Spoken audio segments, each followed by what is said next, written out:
스티븐 비건 부장관의 2박 3일 동안의 일정입니다. 북미 교착 국면을 풀기 위한 계기를 마련할 수 있을지 주목되는데요. 국제부 조수연 기자가 나와 있습니다. 자세한 얘기 들어보죠. 어서 오세요. 안녕하세요.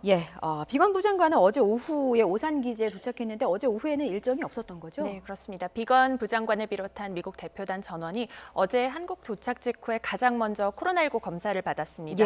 그 결과 모두 음성 판정이 나와서요. 오늘부터 공식 일정에 착수하게 됐습니다.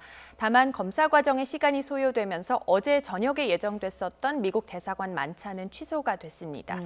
비건 특별대표의 방한은 지난해 12월 부장관 임명 이후 첫 한국 방문입니다. 교착 상태에 빠진 북미 대화의 물꼬를 트기 위한 한미 간 조율에 초점이 맞춰질 것으로 보입니다. 특히 이번 방안은 비핵화 해법을 둘러싸고 북미 사이 간극이 좁혀지지 않고 있는 상황에서 이루어지는 것입니다. 그래서 획기적인 의미 있는 성과를 기대하기는 어려울 수 있다는 관측도 있습니다만 유화적인 제스처를 통해서 대화를 어떻게든 다시 움직이게 하는 그런 기회가 될 수 있다는 점에서 중요한 일정으로 여겨지고 있습니다. 앞서 황희경 기자가 짚어주긴 했습니다만 오늘부터 우리 정부 당국자들의 회담이 이제 줄줄이 예정이 돼 있습니다. 구체적인 방안 일정을 정리해 주시죠. 네, 비건 부장관은 먼저 잠시 뒤 첫 일정으로 강경화 장관을 예방합니다. 이어 조세영 1차관과 한미 전략 대화를 열어 양자 현안을 논의할 예정인데요. 주한미군 주둔비 분담금 문제와 함께 탈중국 경제 블록인 경제 번영 네트워크 EPN 등이 다뤄질 것으로 보입니다. 이어서 대북 특별대표로서 우리 측 북핵 수석 대표인 이도훈 한반도 평화교섭 본부장과 만납니다. 한반도 상황을 평가하고 북한과의 대화 재개 방안을 집중 조율할 계획입니다. 한미 북핵 수석 대표 협의 이후에는 약식 기자회견이 예정돼 있습니다. 그리고 방한 3일째인 내일 비건 부장관은 청와대를 방문해서 서훈 국가안보실장을 비롯한 새 외교안보 라인과도 두루 만날 것으로 알려졌습니다. 다만 앞서 보신 대로 북미 접촉 가능성은 작아 보입니다. 비건 부장관은 방한에 앞서 FFVD, 최종적이고 완전하게 검증된 비핵화라는 미국의 목표를 거듭 확인하면서 관련 조율을 강화할 계획이라는 입장을 밝혔습니다. 지금 이 시각 현장 화면입니다. 비건 부대표 지금 차에서 내리자마자 외교부 청사 안으로 들어가는 모습인 듯합니다. 네, 지금 저희가 준비가 되면 한 번 더 봤으면 좋겠군요. 네. 저희가 지금 라이브 화면으로 보여드리고 있습니다. 이 시각 외교부 청사고요. 우리 조수연 기자가 짚어준 대로 지금 강경화 장관을 첫 공식 일정으로 이제 예방을 하러 온 겁니다. 비건 부장관이 내려서 외교부 청사 안으로 들어간 모습 전해드렸습니다. 한 번 더 볼 수 있을까요? 마스크를 착용한 채 일단 어제 검사에서는 이제 코로나19 음성 판정을 받았고 마스크를 착용하고 공식 일정을 시작한 모습 저희가 현장 화면으로 전해드렸습니다. 자, 이렇게 일정을 거치고 나서 약식 기자회견이 열리는데 이 약식 기자회견에서는 구체적으로 어떤 내용이 담기겠습니까? 네, 약식 기자회견을 도어 스태핑이라고 하는데요. 행사장의 문턱에서 이야기를 한다는 의미에서 나온 표현입니다.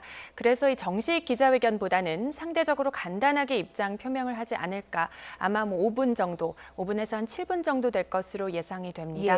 현재로서는 어떤 대북 메시지가 담길지 예상하기 어렵습니다만 대표적으로 북한을 향해 도발 행위를 멈추고 대화의 장으로 나올 것을 촉구할 수 있습니다. ICBM이나 대량 살상무기 이런 구체적인 언급보다는요. 상황을 악화시키는 행동을 하지 말라 정도로 표현하지 않을까 생각이 됩니다. 그리고 이 남북 관계 진전에 대한 미국 정부의 지지를 거듭 표명할 수 있고요. 대북 공조에 있어 한미 간 긴밀한 조율을 강조하고 한미 동맹의 굳건함을 재확인하는 자리가 될 것으로 보입니다. 아울러 논란이 되고 있는 한미 워킹그룹의 방향성에 대해서도 언급할 가능성이 있습니다. 그렇군요. 최근에 그 10월 북미 정상회담 개최 가능성이 언론을 통해서 보도되기도 했었는데 북한이 이 가능성을 일축했잖아요. 미국 측의 기류는 어떻습니까? 네, 사실 10월 북미 정상회담 개최 가능성이 처음 나온 게 미국 정가에서였습니다. 많이들 아시다시피 미국은 오는 11월 대선을 치르는데요. 보통 대선을 앞두고 10월의 서프라이즈, 즉 10월의 이변이라는 말이 있습니다.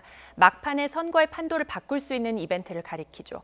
그래서 볼턴 전 국가안보보좌관은 트럼프 대통령이 김정은 김정은 위원장과의 3차 회담을 추진할 수 있다고 내다봤습니다. 이걸 10월의 이변이라고 표현을 했는데요. 그렇지만 지금 트럼프 행정부 내의 기류를 보면은 대북 문제보다는 국내 사안들, 특히 코로나 사태에 집중력을 쏟는 모습입니다.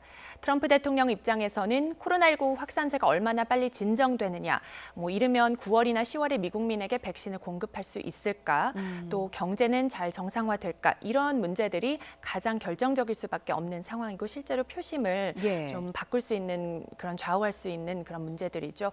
그래서 이 트럼프 대통령이 최근 계속 북한 문제를 직접 거론하지 않고 있는 것도 이런 하나의 방증이라고 볼 수 있겠습니다. 그렇군요. 궁금한 것은 이제 비건 장관의 방한 이후에 3차 북미 정상회담 가능성에 대한 분위기가 좀 달라질 수 있을까 이 부분이거든요. 어떻게 전망하십니까? 네, 우선 우리 정부의 의지는 매우 강한 상황이죠. 하지만 비건 부장관이 이 약식 회견에서 북한을 향해 얼마나 적극적인 메시지를 보낼지가 관건입니다. 앞서 말씀드린 대로 북한의 도발 자제와 대화 복귀를 촉구하는 것을 예상해 볼 수 있는데요. 이게 원론적인 수준에 그칠 수 있고 아니면 북한을 협상으로 이끌어내기 위한 구체적인 제안을 내놓을 수도 있겠죠. 현재로서는 후자의 가능성이 커 보이지는 않지만요. 북한을 자극하는 강경 압박 메시지보다는 좀 더 유화적인 톤을 취할 것으로 보여서 북한이 어떻게 호응할지 관심이 모아집니다. 결국 비건 부장관의 방한은 북미 관계의 역동적인 변화의 계기를 마련할 수 있는 기회라고 볼 수 있겠고요. 그에 따라서 앞으로 몇 달간 그리고 연말까지 북미 대화의 진전 여부를 분석해 볼 수 있을 것으로 보입니다. 여기까지 듣겠습니다. 국제부 조수연 기자였습니다. 잘 들었습니다.